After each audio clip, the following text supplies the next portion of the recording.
Yeah, so now we'll get into the actual speed comparisons of the Wi-Fi and the cellular. So as you can see here, this is the 12 Pro and the 14 Pro, as I've previously mentioned. This time what we'll do is just letting you know as a disclaimer, I don't actually have the 1 gigabit per second speed at the moment. I've reduced that to 265. 250 actually. I'm paying for 250, but I get around about 265 to 270. So these will probably max out around about 260 to 270 on their Wi-Fi speeds. But what you will notice is if you do get the two different models, is definitely there will be some form of improvement from the Wi-Fi chip when you get closer to the 1 gigabit per second or 1000 megabits per second speed. So let's just start this.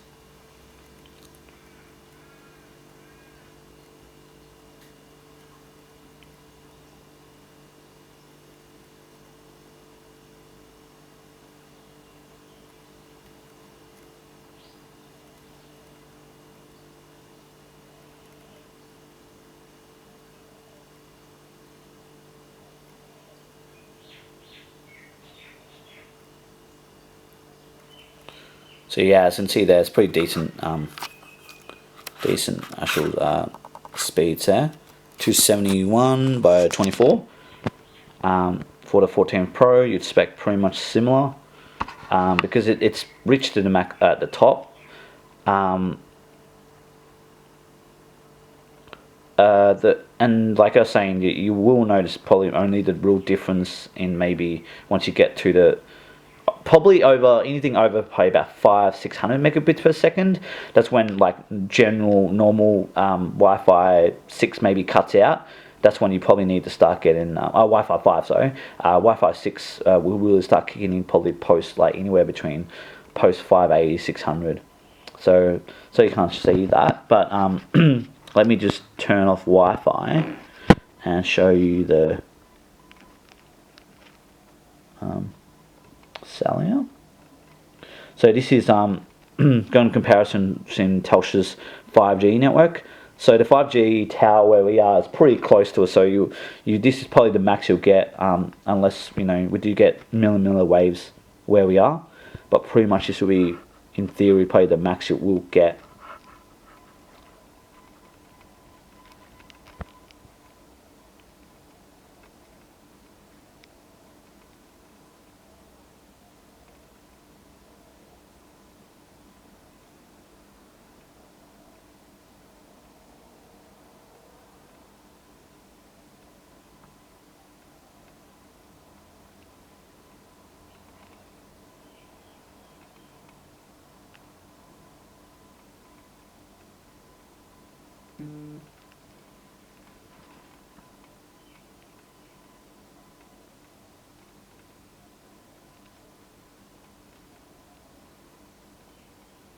So yeah, as you can see there, the speed is pretty decent at 1014 megabits per second.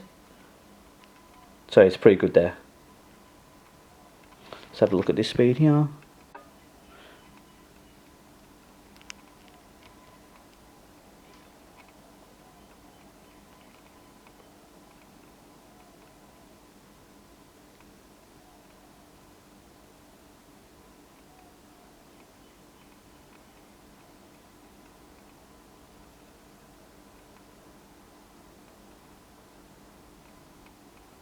Fair enough, it's a bit slower.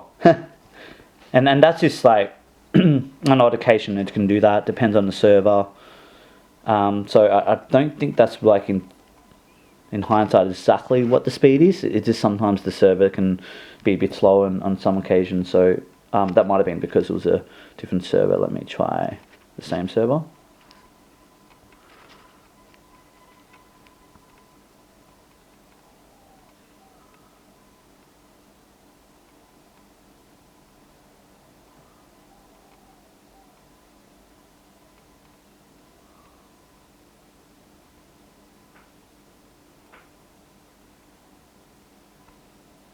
Oh wow! Well, it's going against pretty much what what we can see there generally, but yeah, but generally like the think I did a couple of days ago, and the speed was I think 1,100 odd.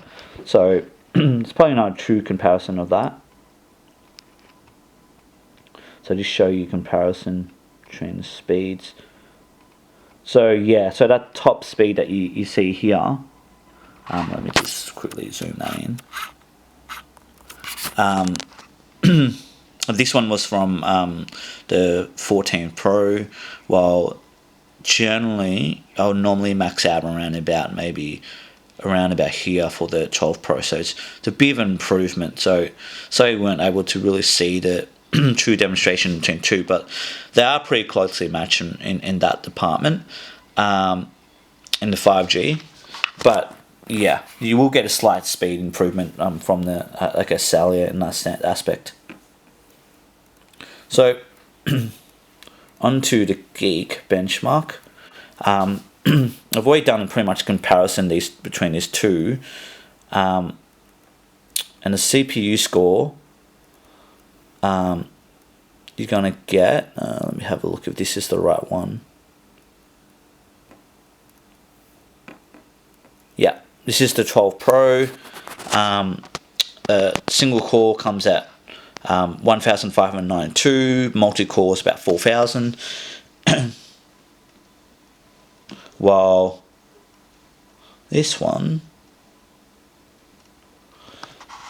the single core is just a little bit higher, 1,661, but the multi-core is definitely a lot higher, so 5,302.